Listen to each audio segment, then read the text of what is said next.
Tom Lembong sebagai tersangka oleh kejaksaan sekarang ini menuai protes, pertanyaan kritis dari publik.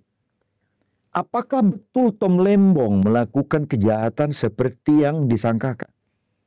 Prinsip-prinsip HAM internasional itu mengatakan, Anda tidak boleh mentersangkakan orang tanpa minimal alat bukti yang meyakinkan. Kenapa hanya Tom Lembong? Ini loh masalahnya yang mesti harus dijawab oleh penegak hukum kita. Tegakkan hukum itu secara fair. Hukum dirusak, berarti negara itu telah menyumbang 40% kerusakan bangsa itu. Jokowi itu jauh lebih mengerikan. Karena dia menggunakan hukum itu sedemikian sistematik. Secara khusus Polri. Kenapa Polri? Polri ini adalah orang yang bekerja 24 jam dalam penegakan hukum. Polri itu institusi yang tidak pernah tidur sesungguhnya. Polisi itu nggak boleh mogok. Polisi itu adalah garis depan penegakan hukum pidana.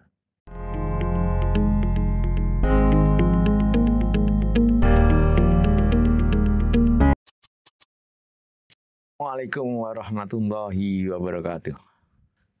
Sahabat Jogja Network, kalau Anda mengikuti sosial media atau di media mainstream, kita melihat ada berbagai kasus-kasus hukum yang lucu-lucuan. Gitu. Nah, kali ini Jogja Network akan membahas lucu-lucunya kasus hukum di Indonesia bersama narasumber kita, Bang Suparman Marzuki. Bang, apa kabar Bang? Sehat. Sehat dan waras. Tentu saja waras. Iya. Sibuk terus abang ini. Ya, kalau nggak sibuk nanti dikriminalkan. Nah, itu dia masalah kita sekarang itu. Sedikit-sedikit orang dikriminalkan. Sedikit-sedikit orang kriminal. Guru-guru tuh banyak yang dikriminalkan. Saya mengikuti di Twitter atau di X, itu guru-guru dikriminalkan. Bahkan kemudian guru-guru nggak mau ngajar murid dari anak yang orang tuanya profesi tertentu misalkan. Kemudian di dunia politik juga banyak orang dikriminalkan kalau tidak sesuai. Ya. Abang juga melihat ini ya Bang? Ini istilah dikriminalkan. Ya. Atau dulu orang ribut kriminalisasi. Ya. Kata kriminalisasi itu belum terlalu tepat. Tidak tepat sebetulnya. Karena kriminalisasi itu artinya satu perbuatan yang dulunya kriminal, yang dulunya bukan kriminal menjadi kriminal. Lawan dari kriminalisasi itu namanya dekriminalisasi. Nah, dulu bukan satu perbuatan pidana menjadi perbuatan pidana. Kalau kriminalisasi itu yang dulunya bukan menjadi perbuatan pidana. Istilah yang mungkin agak tepat namanya dikriminalkan. Nah, dikriminalkan itu nggak ada kasusnya sesungguhnya. Dalam istilah asing umum dikenal no case, tidak ada kasus. Tapi kasusnya dibuat, diciptakan. Bisa itu dibikin. Aparat penegak hukum itu apapun dia bisa lakukan. Kalau dia punya keinginan untuk mengkriminalkan orang. Pasalnya bisa dicari, alat buktinya bisa dibuat, bisa direkayasa. Toh penegak hukum ini punya instrumen SP3. Yang penting orang dikriminal dulu. Orang dinyatakan sebagai tersangka. Kalau nanti ada gejolak, dipiralkan, atau memang faktanya nggak ada bukti, ya, dia bisa SP3. Nah, masalahnya di kita ini, ketika orang ditetapkan sebagai tersangka, sampai menuju SP3 ini, nggak ada batas waktu. Kapan dan berapa lama orang harus menyandang status sebagai tersangka dari sesuatu perbuatan yang sebenarnya tidak memenuhi unsur kriminal. Kalaupun perbuatannya itu ada. Lebih-lebih, kalau perbuatannya nggak ada. Ini murni rekayasa misalnya. Nah, saya melihat ini sebagai fenomena Indonesia. Apakah di negara-negara lain ada? Kadang-kadang ada. Tidak banyak.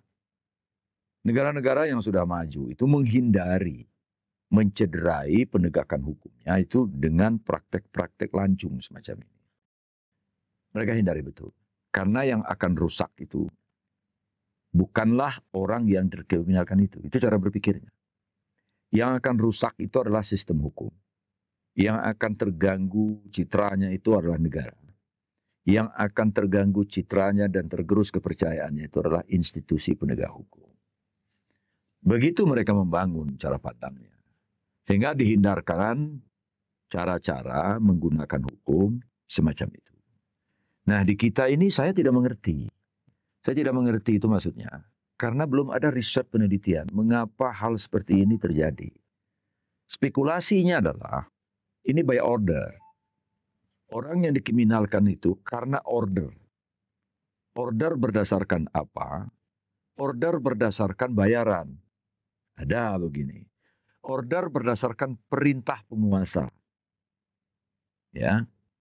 Order berdasarkan kepentingan kekuasaan, kepentingan kapital.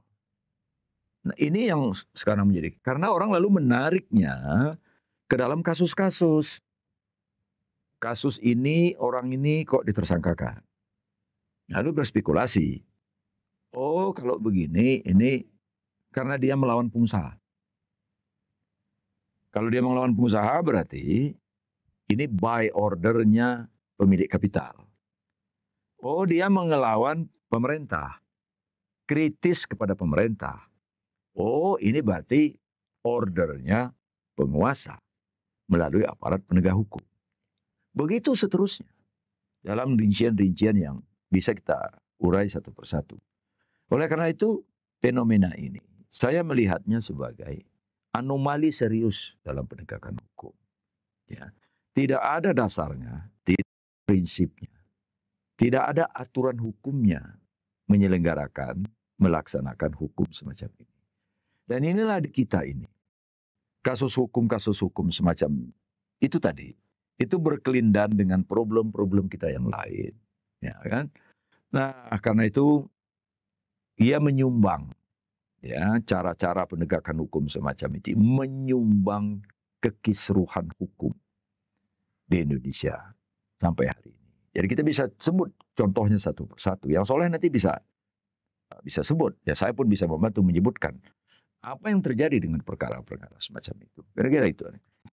Ya, dampaknya ketidakpercayaan publik terhadap institusi penegakan hukum. Ya.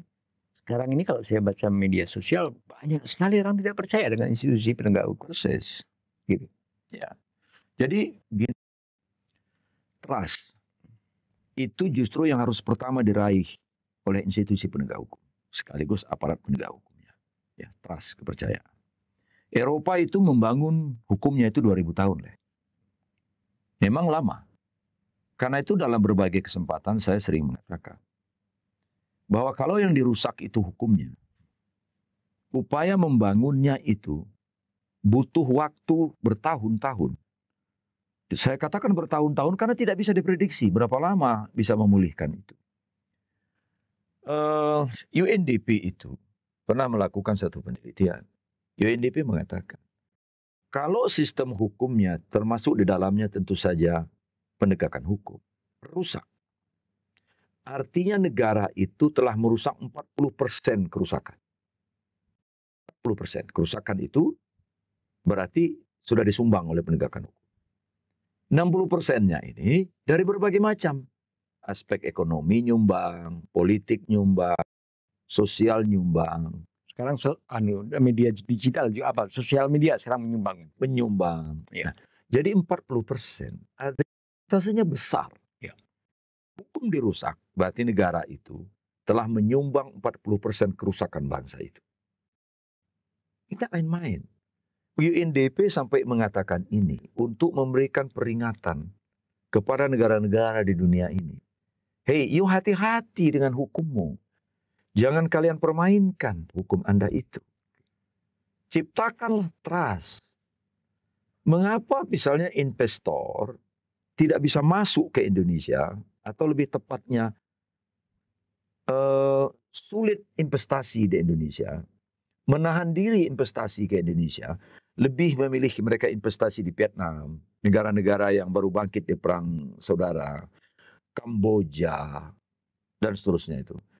Karena satu, ketidakpastian hukum. Di dalamnya tidak ada kepercayaan. Oleh sebab itu, di Indonesia ini ada 3 hal yang tidak pasti yang menyebabkan ketidakpercayaan investor asing itu tinggi. Yang saya sebut 3L.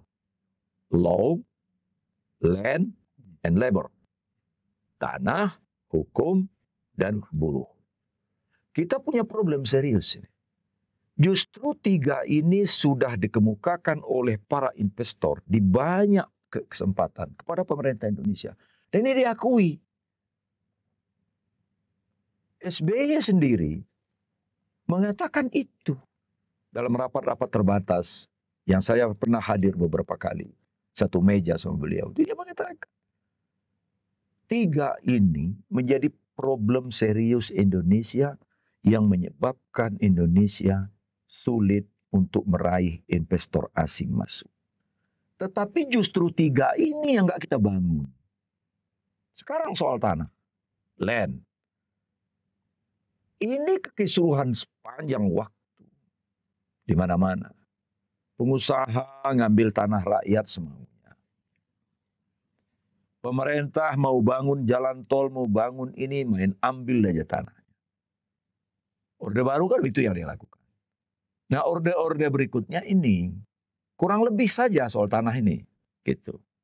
Belum lagi perilaku dari mafia tanah menyebabkan ketidakpercayaan pada soal tanah ini besar. Padahal investor-investor itu nanyakan tentang ini. Hukum ini kita rusak. Buruh nggak pernah dibangun. Buruh di Indonesia itu tetap dilihat sebagai objek. Bukan subjek produksi. Subjek dari dunia industri. Tapi objek dari dunia industri. Jadi bayar murah, nggak apa-apa. Ntar dia dipecat, masih banyak. Dia mundur, masih banyak. Karena Indonesia ini kelebihan tenaga kerja.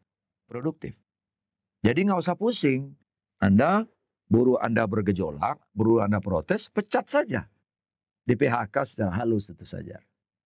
Nanti bagaimana? Ya rekrut saja, gelombang berikutnya itu banyak. Nggak pernah dipikirkan sungguh-sungguh. Nah, begitupun hukum yang sekarang menjadi perbincangan kita. Jadi antras tentang hukum di Indonesia itu levelnya sudah SOS. Tapi saya nggak tahu kenapa negara hingga hari ini nggak kelihatan gregetnya keinginannya untuk membangun hukum. Termasuk Presiden Prabowo. Kalau Jokowi kan sudah karuan Lewat ya. lewat lah, dia sudah sejak awal nggak punya komitmen itu. Nah Prabowo yang baru seumur jagung, sekarang dong. Barangkali ini nanti kita bisa diskusikan ya, bagaimana Presiden harus mengambil peran. Oke. Dulu atau orang biasanya mengenal bahwa dikriminalisasi itu oleh kekuasaan. Iya. Orang-orang kritis, terutama Orde Baru, kita merasakan betul. Ya, dikriminalisasi oleh negara melalui aparatusnya. Kalau sekarang kan sudah bergeser. Atau mungkin publik belajar dari negara. Kalau negara bisa mengkriminalisasi, saya selama saya dekat dengan kekuasaan, saya bisa mengkriminalisasi seseorang. Contohnya tadi ya, Ibu Supriyani di Kalimantan, kasus yang terbaru yang membuli anak sudah menggonggong, dan juga yang lain-lainnya, gitu Pak. Ya, gini, sebenarnya nggak berubah lah ya. Orde Baru itu cuma kasar aja dia. Ya. Jokowi itu jauh lebih mengerikan karena dia menggunakan hukum itu sedemikian sistematik, samar sekali. Dia bisa gunakan, mohon maaf saya, menggunakan kepolisian, menggunakan kejaksaan, menggunakan KPK. Untuk menyatakan seseorang tersangka atas sesuatu perbuatan yang mungkin saja ada perbuatan, tapi sebenarnya itu minor sekali. Atau tidak cukup unsurnya untuk dinyatakan sebagai tersangka. Tapi itu mereka lakukan. Jadi order kekuasaan. Order kekuasaan itu dulu dipersangkai, ini ordernya pemerintahan Jokowi. Dan nggak terbantah memang. Beberapa orang yang ditersangkakan itu karena itu. Karena order. Nah, order karena kekuasaan terganggu. Ya kan? Kan kita bisa kasih contoh beberapa orang tuh. Ya kan? Ditersangkakan. Apa kemudian sampai sekarang statusnya nggak jelas. Dia SP3 tidak, lanjut ke kejaksaan juga enggak. Statusnya tersangka. Begitu orang menjadi tersangka, dia mengalami kematian perdata. Kematian perdata itu jauh lebih berat. Karena efek dari ketersangkaan. Dia tidak bisa mendaftar ini itu. Bahkan kalau bank tahu pun bank nggak mau kasih. Lamaran kita kepada perempuan yang sudah mau kita pinang mungkin tunda dulu. Statusmu tersangka. Ntar dulu. Ya kan? Dan seterusnya dan sebagainya. Nah, jadi by order kekuasaan. Apakah ada status tersangka itu karena kekuasaan berkolaborasi dengan pemilik modal? Banyak. Pemilik modal berkepentingan untuk membungkam orang, membungkam pers, membungkam pemilik akun sosial, ya media sosial, lalu menggunakan kepolisian, menggunakan KPK barangkali, menggunakan kejaksaan. Itu dia lakukan. Karena kepentingan itu. Bahkan kekuasaan paling kecil pun bisa order. Nah itu ibu guru itu. Dia menasehati muridnya. Ya kan? Muridnya lalu lapor kepada bapaknya. Bapaknya ini anggota polisi kelas polsek. Ya. Polisi dengan pangkat kecil pun order. Jadikanlah tersangka si ibu ini. Ditahan. Ini bisa begitu kenapa? Karena dia sudah menjadi semacam kultur baru di dalam institusi penegakan hukum kita. Yang menciptakan orang punya power.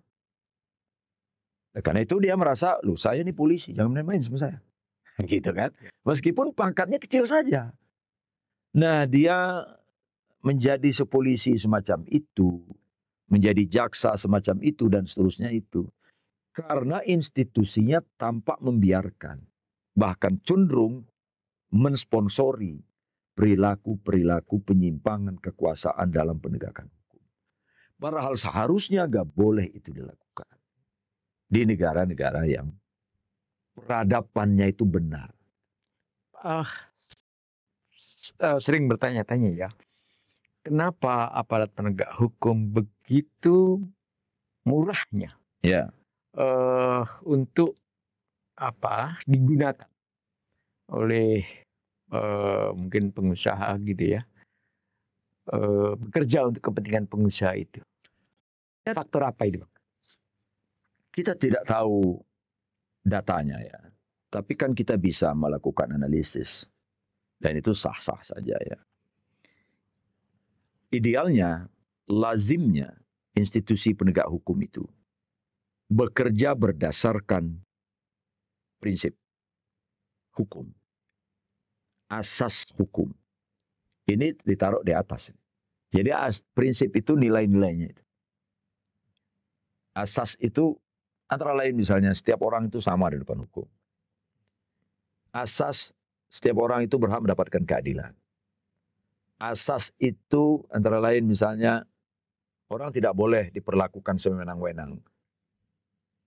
Harus mendapatkan perlindungan perlakuan yang manusiawi. Sekalipun dia berhadapan dengan penegak hukum. Apakah aparat penegak hukum kita nggak mengerti ini? Nggak mungkin. Tidak mungkin dia nggak mengerti ini. Tetapi yang pasti dugaan saya saya bisa memastikannya karena kita bergaul dengan penegak hukum. Ini tidak pernah ditradisikan. Tradisi law enforcement, tradisi penegakan hukum. Nah, yang ditradisikan di kita ini adalah tradisi menggunakan kekerasan atas nama hukum. Yang sering kita singgung sebagai rule by law, kekuasaan berdasarkan hukum. Jadi hukum itu melegitimasi tindakan kekerasan yang sebenarnya itu sesungguhnya. Bukan hukumnya. Hukum menjadi legitimasi. Ini berlangsung terus-menerus menjadi banal dia. Jadi banalisasi. Yang di lingkungan internal penegak hukum dilihat sebagai sesuatu yang biasa. Kebiasaan buruk ini menjadi tradisi yang ditiru dan teruskan. Tidak pernah dibangun tradisi lain.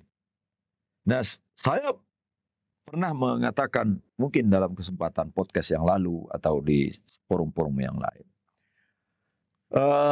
Awal-awal reformasi, saya dilibatkan dalam program reformasi Polri. Secara khusus Polri. Kenapa Polri? Polri ini adalah orang yang bekerja 24 jam dalam penegakan hukum. Polri itu institusi yang tidak pernah tidur sesungguhnya. Polisi itu nggak boleh mogok. Polisi itu adalah garis depan penegakan hukum pidana. Polisi itu adalah etalasenya hukum pidana, penegakan hukum pidana. Nah, dalam reformasi Polri itu, kita ingin menggeser paradigma dari crime hunter, pemburu kejahatan, ke polisi yang menyelesaikan persoalan-persoalan masyarakat. Kalau crime hunter ini, polisi itu antagonik. Dia menjadi tokoh antagonis. Dengan rakyat itu Tom and Jerry. Bahasa Jawa bilang indi-indian. Crime hunter sudah terbukti tak pernah mampu membangun kedekatan hubungan rakyat dengan polisi. Sepenuhnya rakyat itu akan benci sama polisi. Sepenuhnya. Nah, kita ingin membalik situasi agar rakyat ini pro polisi. Agar rakyat ini dekat dengan polisi. Maka paradigmanya adalah community problem solver. Atau disebut dengan community oriented policing. Polisi yang berorientasi masyarakat. Ini bukan antagonis, tapi protagonis. Merubah ini, Soleh, susah sekali. Yang paling menentang itu justru para jenderal. Sebab ketika itu kita mengatakan, Kapolri, Kapolda, Kapolres, Kapolsek itu nggak boleh dipanggil Dan. Panggilnya Pak. Kapolri, Kapolda, dan seterusnya itu nggak boleh lagi pakai tongkat komando. Sebab ia bukan komando, bukan komandan. Anda itu jabatan sipil yang dipersenjatai. Gitu loh. Ya.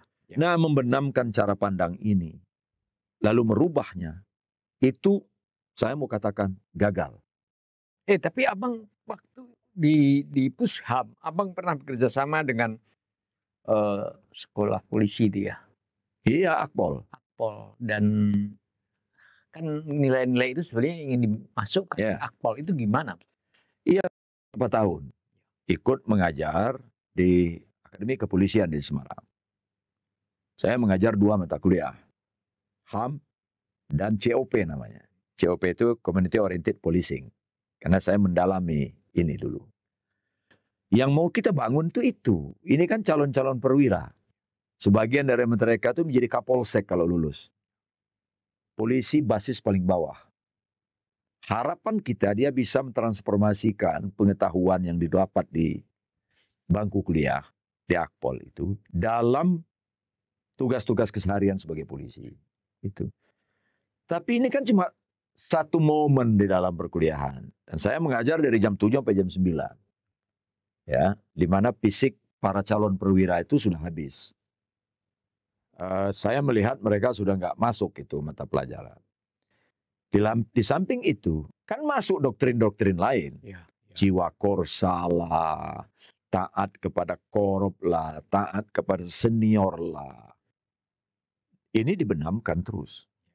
Seiring dengan latihan fisiknya yang luar biasa. Nah, jadi kultur kemudian. Iya. Nah, menurut saya, tradisi militer dalam pendidikan kepolisian itu masih cukup kental di dalam pendidikan-pendidikan kepolisian. Sehingga mentransformasikan kepolisian yang bersifat crime hunter menuju kepolisian sipil itu, saya mau katakan sekarang gagal. Gagal total. Dan kepolisian kita sebenarnya crime hunter masih sampai sekarang. Pemburu kejahatan. Sipil gitu ya Bang. Iya. Itu kan memang seharusnya seperti itu. Polisi itu bukan militer. Ya. Gitu ya. Kalau Abang lihat bagaimana penerapan polisi sipil di beberapa negara lain. Iya. Saya pernah membaca Jepang juga kayaknya menarik itu. Iya. Harusnya polisi Indonesia itu open mind ya. Pikirannya mesti terbuka. Di dalam masyarakat demokratis yang menjunjung tinggi hukum dan demokrasi, polisinya harus berubah. Itu prinsipnya. Polisinya berubah, nggak bisa lagi crime hunter. Karena crime hunter itu tradisi negara otoritarian. Ini poin penting nih. Nah, polisi kita menjadi crime hunter itu karena memang dia dibentuk di zaman Orde Baru, Orde Lama, lalu Orde Baru, dilestarikan sekian waktu, di mana polisi menjadi bagian dari TNI, seluruh pendidikannya intinya setelah tradisi itu. Masuk era demokrasi negara hukum, polisi kita harusnya berubah wajah, berubah penampilan, berubah kultur, menjadi polisi sipil. Itulah yang terjadi di negara-negara maju. Saya mau ambil contoh sebagai benchmarking ya. Di Jepang itu dikenal dengan Koban. Kepolisian Koban itu kepolisian sipil gaya Jepang. Tentu tidak bisa kita take over sepenuhnya, karena itu sangat kulturalistik. Tapi banyak kesamaan yang bisa diambil. Ya. Sistem kepolisian Jepang itu mengembangkan yang disebut dengan block system. Ya, mereka tampil itu sebagai rakyat. Oleh karena itu Lesa Cipto pernah mengatakan, kalau Anda mau jadi polisi, maka pertama-tama Anda harus menjadi rakyat. Baru yang kedua menjadi polisi. Nah, inilah polisi Jepang. Dia pertama-tama karena dia berasal dari rakyat, maka dia menjadi rakyat. Yang kedua dia menjadi polisi. Ya, kalau itu dibalik kita ini. Menjadi polisi dan menjadi polisi.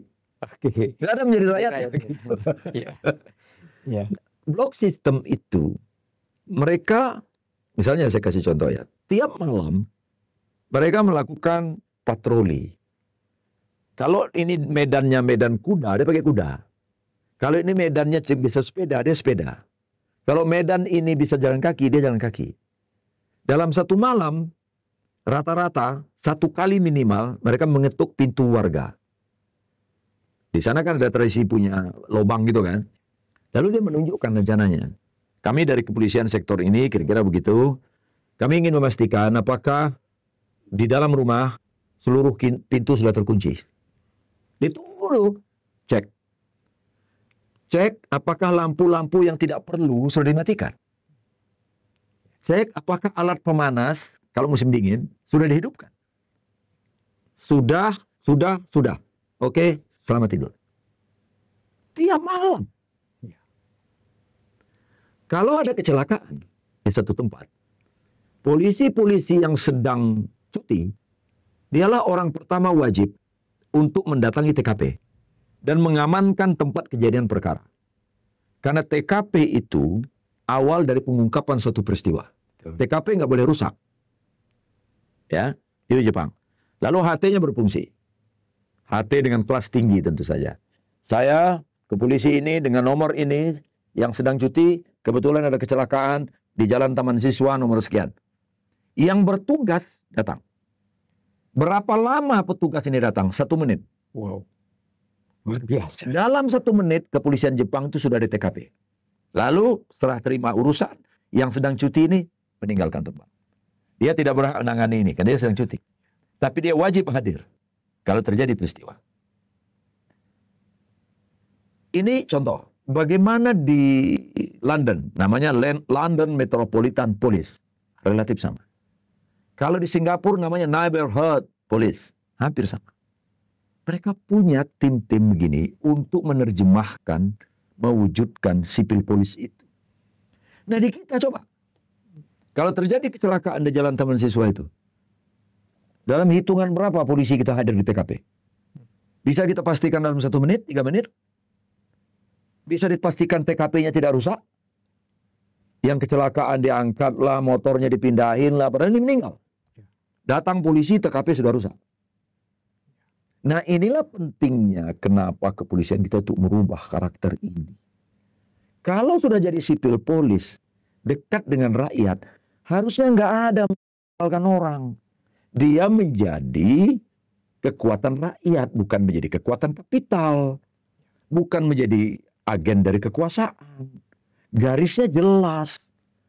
Polisi itu milik rakyat untuk rakyat, demi kepentingan rakyat. Nah, kita kan antara polisi sama rakyat ini kan Tom and Jerry yang saya bilang tadi. Saya sering lah kalau mengajar, pertama saya survei ringan.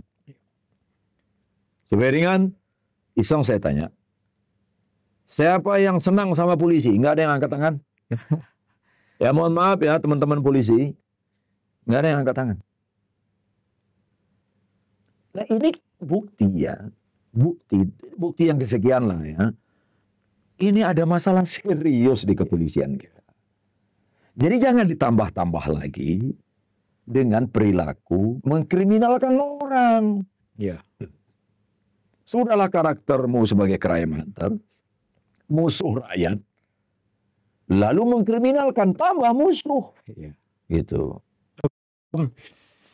Kita punya problem serius di bidang penegakan hukum. Ya. Dan polisi adalah pintu pertama untuk penegakan hukum pidana. Ya. Seperti itu. Oke, kita di luar masalah kepolisian, tapi kita kembalikan lagi ke masalah penegakan hukum. Ya. Netizen banyak juga membandingkan kasus Firly dengan Tom Limbong. Ya. Itu yang tadi di bagian awal Bang sebut, seharusnya hukum itu ada persamaan. Iya untuk semua. Ya. Itu semua. Tapi netizen kemudian membandingkan itu. Ya. Nggak bisa dipungkiri. Sebagai satu rangkaian peristiwa yang lama ya sekarang. Tom Lembong sebagai tersangka oleh kejaksaan. Sekarang ini menuai protes, pertanyaan kritis dari publik. Apakah betul Tom Lembong melakukan kejahatan seperti yang disangkakan? Ini kejaksaan harus buka dong. Pertanyaan kedua, apa hanya Tom Lembong? Apa Menteri Perdagangan sebelumnya nggak kayak gitu? Kenapa hanya Tom Lembong? Ini loh masalahnya yang mesti harus dijawab oleh penegak hukum kita. Tegakkan hukum itu secara fair, dengan fair trial proses, ya, sebagai bagian dari due process of law. Prinsip-prinsip HAM internasional itu mengatakan, Anda tidak boleh mentersangkakan orang tanpa minimal alat bukti yang meyakinkan. Gitu. Bahkan di negara-negara tertentu sebelum menetapkan orang sebagai tersangka, diuji dulu alat buktinya. Ya. Diuji, siapa yang menguji? Di negara-negara tertentu itu dia melakukan panel. Ada pakar hukum, ada kejaksaan, ada dari hakim. Itu nggak mengikat memang, tetapi itu uji panel namanya. Untuk menilai apakah perkara ini memenuhi unsur bukti menaikkan penyelidikan menjadi penyidikan dalam bahasa kita. Gitu. Ada. Nah di kita nggak ada. Itu otoritas penuh yang dalam bahasanya para penyidik disebut itu kewenangan subjektif penegak hukum. Ini problematik. Nah karena itulah maka orang membanding, tidak salah.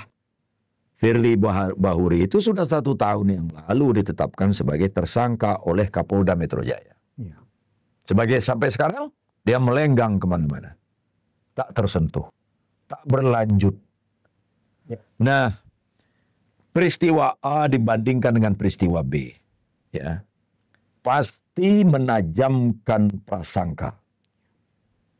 Ini ada yang nggak fair, dan lagi-lagi menjadi tidak fair. Kepercayaan publik terhadap penegakan hukum di Indonesia menjadi runtuh. Menjadi makin tajam. Nah ini yang kadang saya heran dengan aparat penegak hukum kita ini. Saya khawatir mereka ini nggak mencintai negeri ini. Saya tuh sedih sebetulnya. Rakyat kayak saya ini, kayak Soleh itu sedih. Ya. Saya khawatir mereka ini nggak mencintai negeri ini sebenarnya. Pura-pura mencintai saja. Mohon maaf kalau keliru. Dengan perilaku begini, dia merongrong negara ini untuk tidak punya kewibawaan, kehormatan, dignity di negara lain. Jadi kita bahas di yang berikutnya, Bang. Iya. Saya ingin tadi mempertegas kewenangan subjektif. Iya. Itu sebenarnya apa sih, Bang? Subjektif itu artinya kewenangan penyidik karena dia independen, itu bahasanya. Jadi penyelidik kepolisian, penyidik kejaksaan pun KPK itu punya kewenangan yang sifatnya independen. Adanya begitu rumusnya itu, karena independen nggak boleh dicampuri. Yang independen itu oke lah. Asal benar loh. Iya, iya. Kalau independenan, hapus-hapusan, Nah itu dia masalahnya. itu tuh. Nah, oke. Karena itu, kalau seorang penyidik sudah menetapkan seseorang sebagai tersangka dari satu tindak pidana, itu kewenangan penyidik yang independen. Harus kita hormati. Kalau dilakukan secara fair, seperti tadi kita kemukakan, dia undang orang yang namanya gelar perkara. Harusnya gelar perkara itu jangan sekedar mengundang orang-orang yang beberapa peristiwa saya juga tahu. Kepolisian itu kadang mengundang orang di luar kepolisian. Dia undang pakar untuk gelar perkara. Ada perkara-perkara yang objektif nih. Kejaksaan juga ada. Tapi mau ini dijadikan standar. Standar cara kerja kejaksaan, cara kerja kepolisian, cara kerja KPK di dalam menetapkan seseorang apakah layak jadi tersangka atau tidak. Gitu. Jadi jangan bukan hanya double standar. Kalau double itu kan dua. Ini standarnya macam-macam. Nah itu yang disebut dengan subjektivitas. Oke. Di podcast sebelumnya Abang memuji-muji kejaksaan sedemikian rupa ya. Ya. Karena menangkap beberapa hakim bermasalah. Ya. Dan sekarang justru kejaksaan yang banyak melakukan blunder, kira-kira seperti itu ya. Bahkan yang agak menjadi pertanyaan, kenapa Tom Limbong? Tadi Abang nggak sebutkan. Bahkan dikatakan tidak perlu ada ahli dan dana yang masuk ke Tom Limbong, tapi itu bisa ditetapkan sebagai tersangka. Menurut Abang, sebenarnya ada apa di kasus ini? Kita tahu persis. Ya. Tetapi kalau kejaksaan, saya tidak tahu apakah, tentu kejaksaan tidak mungkin tidak menyiapkan semuanya ketika dakwaan akan mereka sampaikan.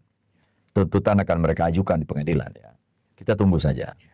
Tetapi penangkapan tersangka, penetapan tersangka Lembong, lalu dia ditahan.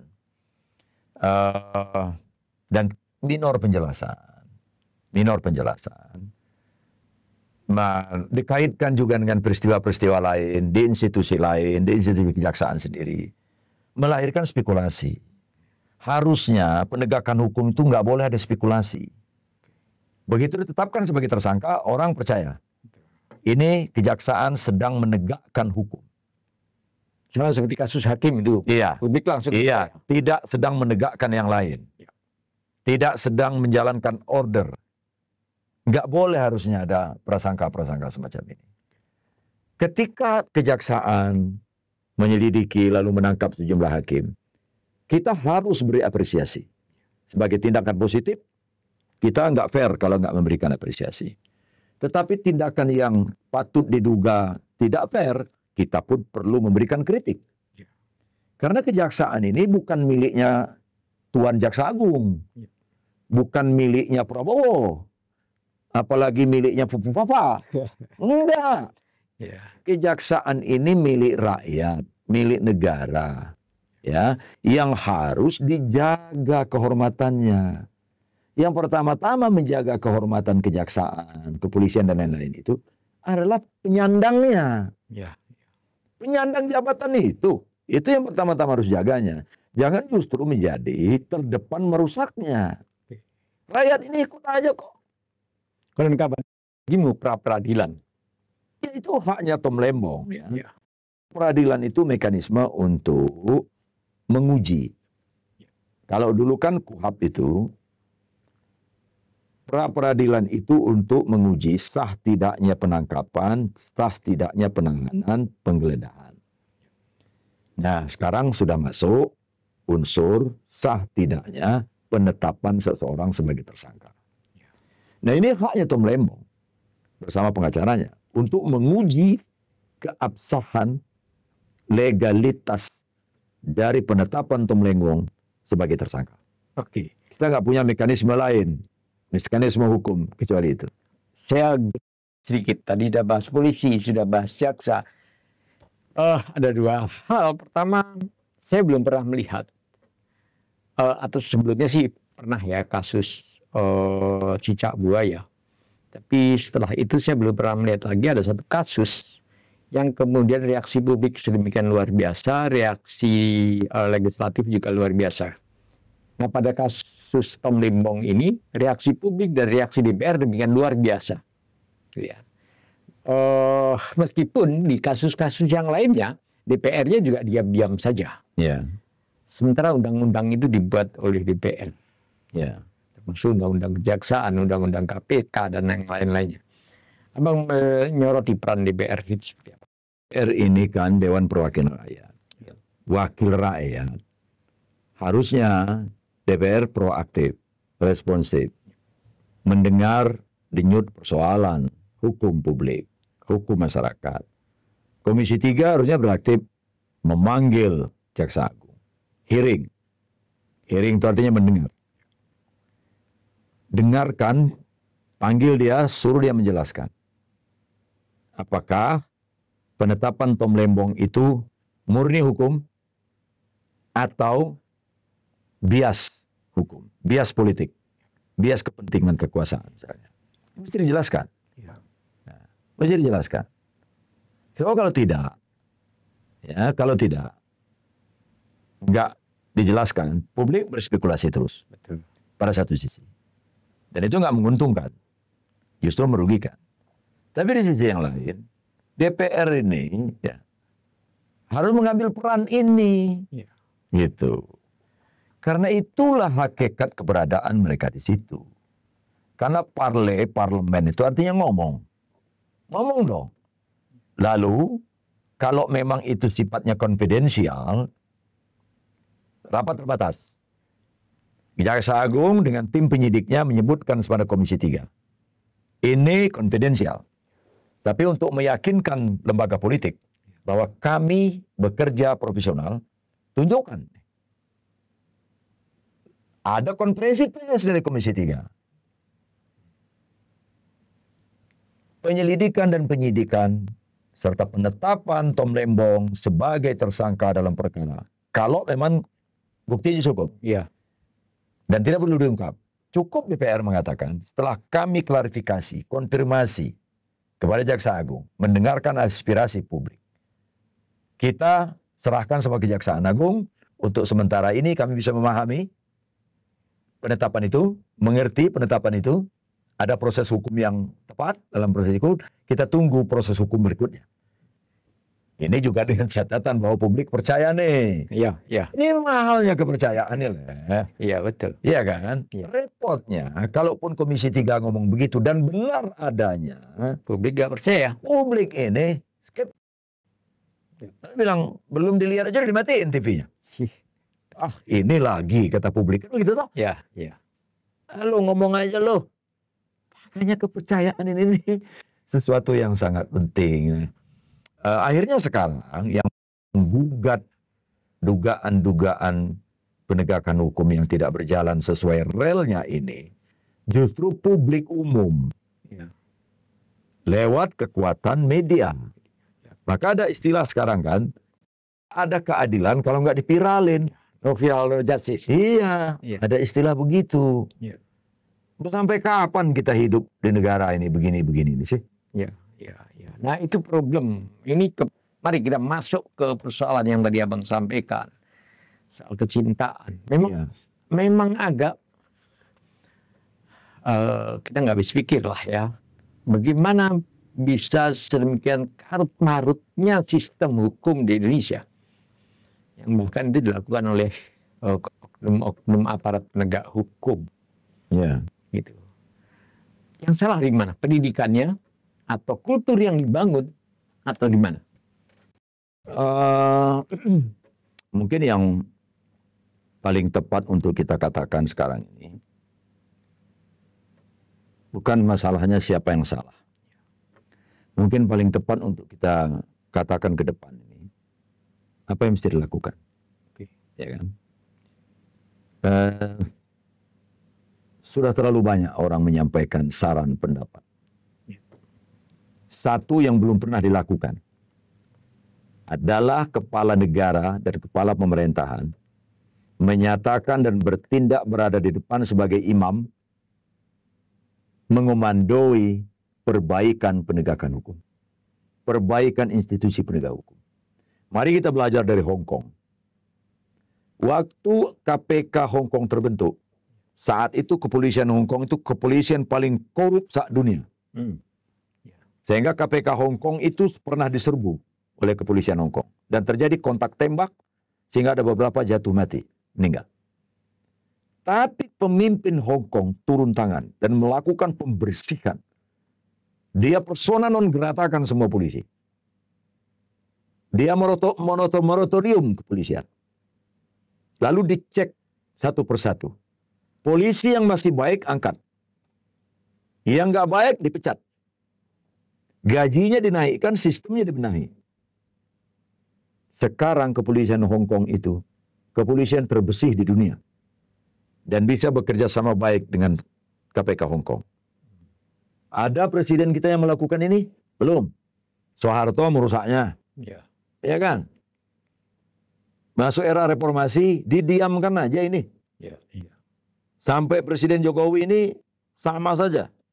Tidak dipimpin pembentukannya. Padahal kepolisian, kejaksaan itu langsung di bawah otoritas presiden. Gampang. Dia panggil Kapolri, dia panggil Jaksa Agung. Saya minta Anda dalam 1 minggu ini presentasi di depan saya, apa yang bisa dilakukan untuk membenahi kepolisian agar kepolisian itu profesional. Nggak ada lagi suap, nggak ada lagi penangkapan orang sewenang-wenang, nggak ada lagi ini, nggak ada lagi itu. Kalau dalam 1 minggu ini Anda nggak berhasil, saya copot. Cari tim independen untuk membenahi itu. Dan seterusnya. Kelar. Kejaksaan juga begitu. Yang kita tunggu sekarang ini adalah komandan dari ini. Semua adalah presiden. Ini yang belum pernah kita lakukan. Yang lain-lain sudah. Saya membaca fiksi dengar cerita abang itu. Yang kabarnya ikan busuk dimulai dari kepala. Ya, seharusnya pemimpin yang gitu ya. Iya. Tapi awalnya kita sangat berharap banyak pada Presiden Prabowo. Tapi kemudian beredar sebelum dilantik, Presiden mengatakan urusan kepala daerah udahlah serahkan sama ini. Tapi pada akhirnya muncul juga video dia mengendorse salah satu kepala daerah. Jadi melihat realitas seperti ini bagaimana?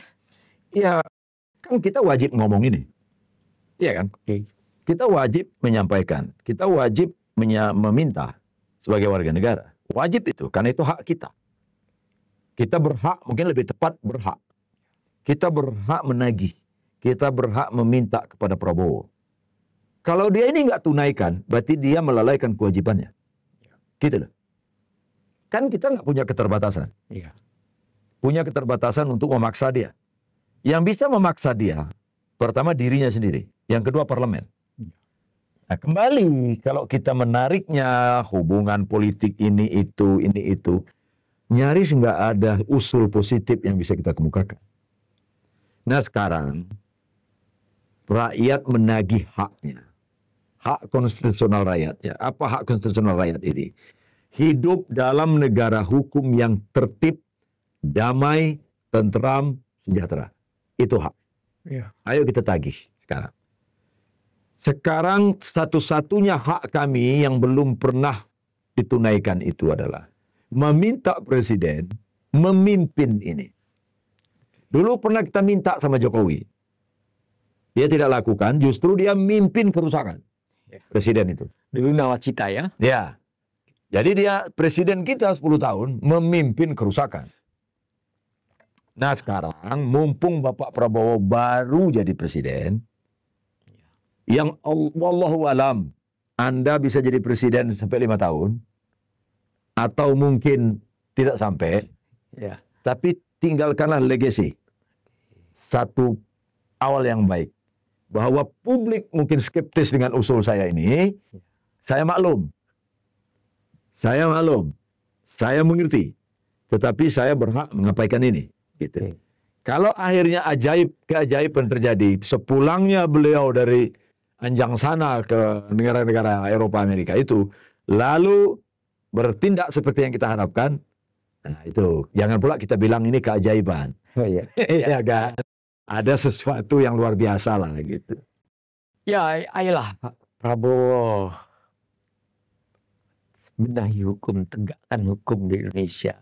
Pasti rakyat akan bilang I love you full katanya. Iya. Betul.